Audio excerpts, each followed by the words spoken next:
Hi everyone, welcome back to App Guide. In today's video, I'm going to show you how to log out of your Twitch account. So for this, stick with me till the very end of this video. First of all, head over to your Twitch app and open it.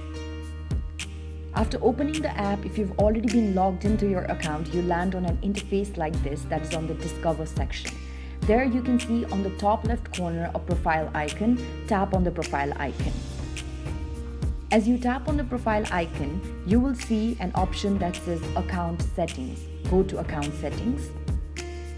After going to Account Settings, there are different options available to you, and there you can see the very last option as Logout. Tap on Logout. Confirm that you want to log out. And here you can see that you have been logged out of your Twitch account. So it's a very simple and easy procedure. I hope this video has been useful to you. If you like the video, do not forget to like, share and subscribe to the channel. Also, don't miss to hit the bell notification icon so that you are notified every single time we upload a new tutorial video in the future. Thank you for watching.